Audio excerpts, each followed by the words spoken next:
Hello. Hello, everybody. I believe we're here live on LinkedIn, and what a pleasure it is. Hello, Ed. Hello, Vicky. We are live. Isn't this fun? Absolutely. Hi. Oh, we're going to have some fun at work, right? That's what it's all about. Well, I'm really looking forward to this conversation. I'll just start with a quick introduction so that those who are joining us for the first time, who may not know too much about you, will quickly know more about you. So, Sure. You're a seasoned mediator and family dispute resolution practitioner. Thad is a caring and thoughtful professional. He's a loving dad and papa to his grandson. Brings years of experience helping people to navigate the complexities of divorce with dignity and with kindness. Thad is a DCA certified alternate dispute resolution practitioner, a divorce coach, and an FDRP, which means Family Dispute Resolution Practitioner. Also, ANDRAS and Conflict Coach certified, and that is a shamanic breath worker, a practitioner, and a healer. So we can talk about all of those things. We 30 can. plus years in successful conflict resolution, as well as supporting men through addiction recovery. That sees people for their greatness. So, also in your bio, we share that your mission is really to help families get through the difficult and emotional times of divorce and separation, while also helping them build a brighter, positive future. Because it's not hmm always about the stressful time that you're in, it's about future focused and considering what else is possible. And so, we'll talk today about how you guide people through separation and divorce to be as stress free as possible, and also keeping the children, young children, as a priority. So, if you're tuning into this, this conversation is really for you if you're a family lawyer who would like your clients to benefit from additional support through the divorce process. It's also for you if you're going through separation or divorce yourself, or if you're rebuilding your life after divorce, and also, if you're a professional who's interested in parenting, emotional well being, or mediation strategies, there's something in this series for you. And this is just the beginning. So, we're offering a big introduction today so that you can really get to understand what divorce coaching is and how Thad navigates this space with his clients. So, we're in Dacabin in Queensland in the Moreton Bay region. Thad, you work online, right? Which really means that you can Yep. help people in any location. Yeah. Exactly. Wherever, meeting the client where they're at, and really, so they can be comfortable. Even clients that live in the local area, if they prefer to be in their own living room or in the kitchen table with a cuppa, it's just easier for them. Then I'm happy to do that rather than force them to have a face to face. If they're more comfortable face to face, we do that as well. Beautiful. Sounds amazing. So excited to be having this conversation. We're going live so that if people have questions, we'll see that and be able to respond accordingly. Um, Also, if people have questions or comments or just want to get clarification on things, they can email you, right? Yep. So that's admin@betteroutcomes.au. So Absolutely. that would keep it anonymous. So let's get stuck in with a better understanding of what divorce coaching really is and how it helps people. What does it even mean? Because divorce coaching is quite new on my radar. It certainly wasn't hmm something that was around when I was going through it 20 years ago.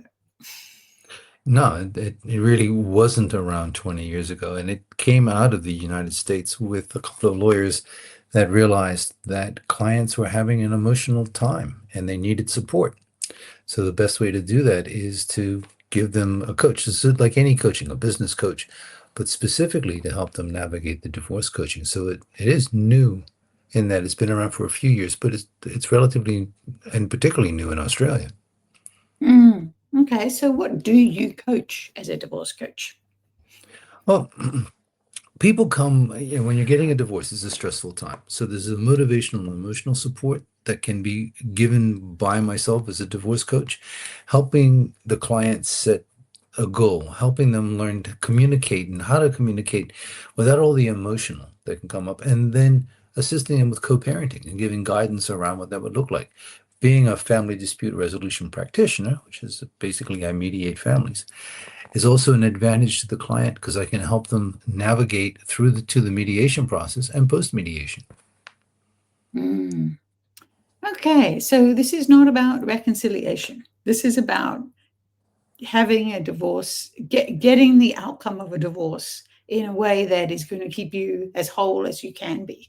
I'm hearing. I'd say that there are the occasional time when someone will say, "I'm thinking about separating," but to give them the opportunity to say, "What is it that you're really looking for here?" So it's a beginning that conversation, and it's not up to me to decide whether or not someone wants to separate. But there are ability or an inability to have a communication that could be an impasse that can be overcome. If it's not overcome, it can lead to a separation. And in that separation, learning how to communicate. It's always coming down to communicating. Mm, yeah. So it's interesting if someone might be thinking about separating, Mm-hmm. and quite often that happens because communication has broken down. They Yeah. feel like there's no common ground. And yet you're saying that there might still be common ground, but it would depend on the individual as to what their best way forward is, and you help them with that. Help them identify what is their best way forward because, our intuitive self always knows what's in our best interest. And it's our emotional self that gets confused because we'll let our feelings overwhelm us, thinking, oh, this is going to kill me. And they won't. They're just feelings. They're not facts. And that's what's really important for clients to understand that when they're going through the feelings, they're not the fact of the situation. There may be some miscommunication. There may be some other issues that are in the way. But until they're able to sit back, they won't be able to navigate or even see a way forward. My role as a coach is to help them see what their future might be, help them see what their present is, and then to move through that maze that is a separation, if it's going to happen. Mm. You're so true. We are meaning-making machines, aren't we, humans? We We are. love to We make love. meaning of everything, of the way Yeah. someone said something, of what they said, of when they said it, of how they said it, of what they did, what they didn't do. We'll make a meaning of all of it. And Mm. the cool thing is we can change that meaning. We can see a different meaning in the same set of circumstances, which can really lighten us up. So that's Yeah. cool. It's all a Mm. matter of our perspective. It's like we can take the bird's eye view, or we can look at it from underneath, and we'll have very different perspectives from the ground or from the sky. And what we're Mm. looking at. If we're laying on our backs, it's going to look very different than it is from the top. Oh, wow. I love that perspective. Yes. So true. It really is a change of perspective. And I'm also really loving that Parenting After Separation courses is watching and is a part Yeah. of this conversation and has shared that what we often hear from parents who complete their parenting programs is that I wish I'd done it sooner. I wish I'd Mm. known about this before court.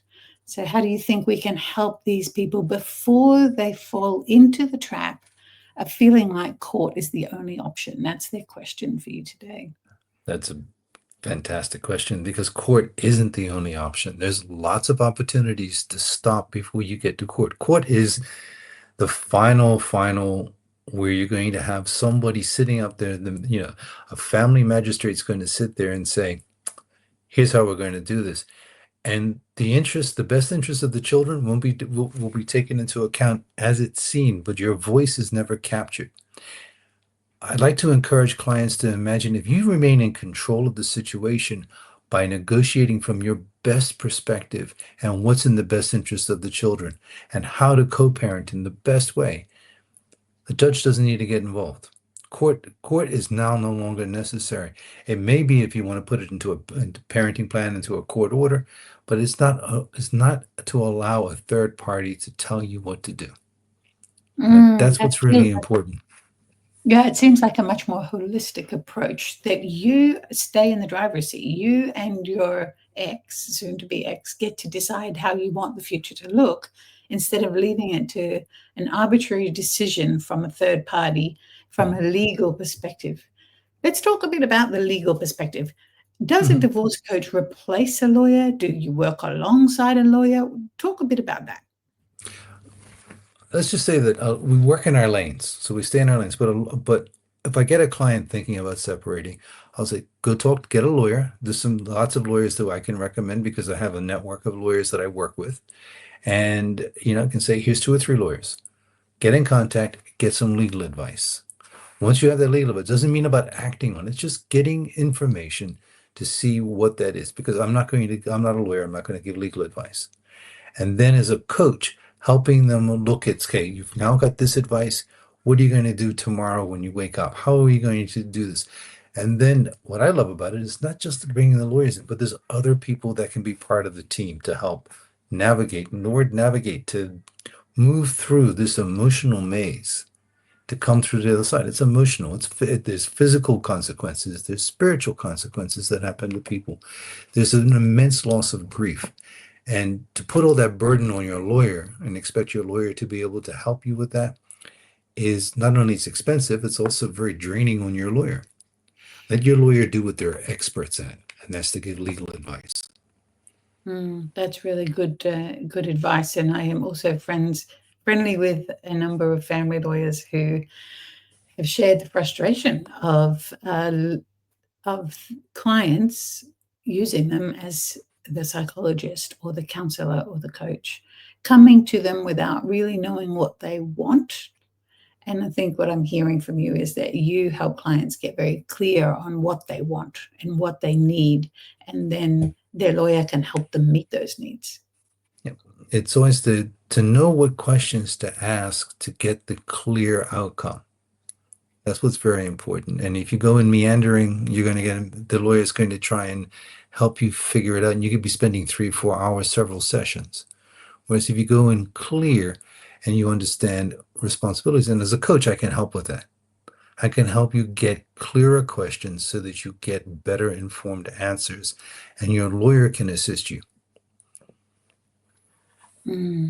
That makes sense. You mentioned that you can also connect the people you work with who are navigating separation with other people in a network, important people. Like who? Like what types of services would be For necessary instance, at this time? a therapist or a counselor, depending on what's come up in terms of emotional management. If there's trauma in the past, talking to a counselor can certainly help. Look at what is the causation of some of the issues that are coming up. As a coach, I'm going to be working future focused. What are we looking at down the road? What are we looking at on this journey? A counselor can help with some of that emotional trauma. For instance, a nutritionist. Because one of the things that I find is a common bond is that people eat the wrong things or forget to eat when they're going through the grief cycle of a divorce. And it can be a long process if they're not getting the right support around them to help them get through this. It's not going to be quickly, but it can be less painful if you can move more quickly through it. The nutrition piece sounds important too, because you're not telling them what to eat, of course, but we all know that when we feed our bodies well and healthily, then we can make clearer decisions, better decisions, and we can feel good about ourselves. Because I think the connection between what we feed our bodies and even our confidence is a direct link. If we're stashing out on junk food and sitting on the couch every night because we're not feeling happy, then we're not going to get out of that trap. It's going to be a cycle. Yet if we can help ourselves feel better physically, then perhaps our emotions will follow. Yep. Living on chocolate, pizza, and chips is often a choice, but is not necessarily in the best interest of the body going forward. So yeah. It's putting the team together around it. So it can be getting a counselor, it can be getting the lawyer, it can be getting a nutritionist, it can be making sure that you're seeing your doctor if that's necessary, because there may be medications that aren't getting there. It may be, depending on property issues, getting to a tax accountant, doing some financial planning, and these aren't things that happen all at once. These are things that start to stage in as it's necessary, so the team can be built around, so the client's getting more information and feels better informed, particularly when it leads up to a mediation, because now they know what their costs are, they know what they're looking at, and then we're future focused, like what's going to happen after the divorce, because there's life after divorce, right? Yeah. Here we are. Yes, quite often better. And it's not to say that we knew that at the time, but certainly when we go through hardship, we grow, we change, we learn more about who we are and what we want and need, and then we find it. Yeah. So yeah, absolutely, life is there is life after divorce. Yeah. So the other thing I want to mention is that by using a divorce coach, it can help on the costs of going through it. So imagine if you just go to your lawyer and you're just sitting with your lawyer and your lawyer is trying to be the psychologist, the counselor, the therapist. It costs a lot of money by the hour because lawyers charge, and it's nothing to do with their profession. It's that the lawyers trying to do the best they can, but they're best at giving legal advice and guiding the client through the Family Law Act. As a divorce coach, bringing the team through, it's been my experience that we can more than half the time, rather than spending 3 years getting up into court, if you're navigating, negotiating, and moving through your own process at a pace where you feel informed, secure, and safe, you will get to that better outcome. You will have the essence that whatever limited control, but you will have an essence of control and be able to sit across from your ex and negotiate when you get to mediation. Mm. That's something that I imagine for some people would sound quite daunting. And you talked about safety in there. Did you want to Yeah. just elaborate a bit on that safety aspect? My primary concern is to make sure my client is safe. So safety can be if there's domestic violence. What are we doing to make sure that my client is safe in that domestic violence situation? What are they doing to get themselves away from it? Do they have a safe place to go? And then safety is also providing psychological safety and financial safety. What does that look like? How do they have access to money? What monies do they need? Do they have a place to stay tonight? Do they have a place to stay next week? What's going to happen with the kids? There's a lot of considerations that come up to have that discussion with the client so we can put a plan together so that we deal with the immediate and then we'll deal with next week because that's immediate. Thank you. So the coaching involves emotional regulation and helping the person feel good about themselves, look at what their future might look like, understand what it is to feel safe, and put the practical things in place so that they can feel safe. And then I heard you talk about planning as well. So you also help them to literally create a plan for the future. Yeah, and know that plans are flexible, but to come up with what's your goals? What do you want to accomplish? Do you want to, for instance, I had a client, do you want to be able to buy your own house out of the settlement that you're negotiating? How's it going to do? So now I can put them in touch with a real estate agent so they can find the places they want. If they need to have a mortgage broker, I can get them in touch with a mortgage broker. So it's not just the emotional team, but it's also the peace of mind that as a coach, there's a lot of things that can be brought to the fore that can help them without having to say, I don't know what I'm going to be doing next. I've got this settlement. What do I do with the money? We can have a conversation with someone, and then I can introduce them to someone that can actually help them with that process. There's a lot of balls in the air, a lot of decisions to be made, and it feels like it's all at once. So I can imagine it's quite overwhelming. And what you've described feels like there's a great network of support that a person gets when they work with a divorce coach. Yeah. And when you're going through this solo, when you're trying to navigate and sail through these waters on your own, it's lonely, it's overwhelming, and you're relying on your friends for divorce and for divorce advice. And that divorce advice isn't often going to be in your best interests because it's going to be emotional as well. It's going to be revenge centered. It's going to be getting equal. And the law doesn't look at it that way. The law says what's in the best interest of the children. Always what's in the best interest of the children. The children are focused first. Interesting. That's great. And that ties in nicely to another question that we've had from parenting after separation courses. Thank you for your questions, by the way. These are really strong questions. And I love that you offer, I'm speaking now to parenting after separation courses. Anyone who's watching this may want to have a look at that and see if that also is a resource for them. And so the question is, can you tell us a bit more about this approach of child-centered a child-centered approach. Mm. Mm. Okay. Which we love. Okay, there you go. Child-centered approach is that in a separation, and I tell clients in a mediation, nowhere in the legislation or in regulations does it talk about you as a parent having rights. It's about your children, the safety of your children, and focused on their well-being and growth. So that means, will they have a roof over their head? Are they going to have good nutrition? Are they going to be clothed and fed and be able to go to school? Because that's there for them to support them through that process. So child-focused in parenting is, what do we do to make sure that our children are safe, sound, and taken care of, and they're well? Their well-being is the primacy of all the things that we do in family law. Thank you for that. So every question and every decision is really focused on what's in the best interest of the child. And that's, again, a holistic approach, because as a parent, you want your children to be well, to live well, to have great prospects. Yeah, thank you for that. So So, imagine in the co-parenting, so coming up with the co-parenting plan that can then do that together, because you brought these children together. It's to keep that process so that as co-parenting, you realize that you have a partner that may not be someone you care for very much, but know that your children do. yes. Yes, that's very true. So, what do you see as common mistakes that people make in the heat of the moment? They're feeling overwhelmed. It's obviously an emotional time.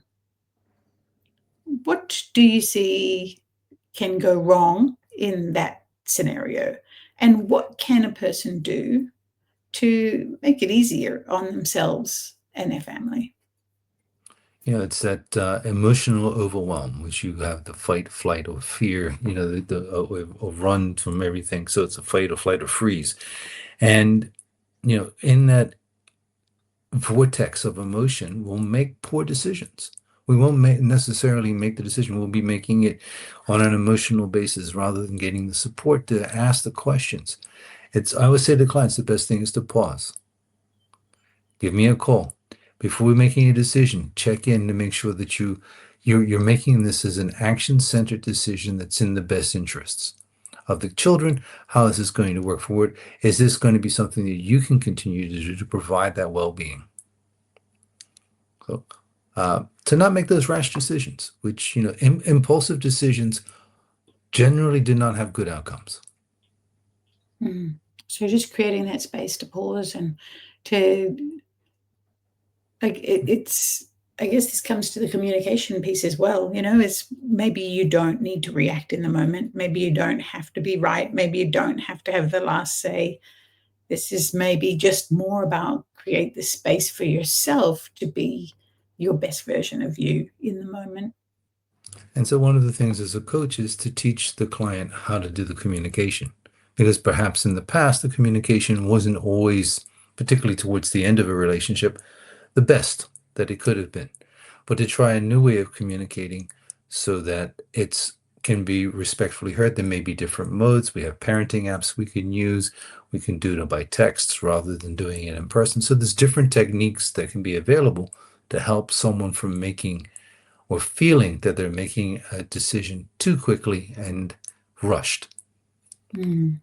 Yes, because then you feel like you're being trapped or herded into a decision that may not be what you truly want. Yes. Wow.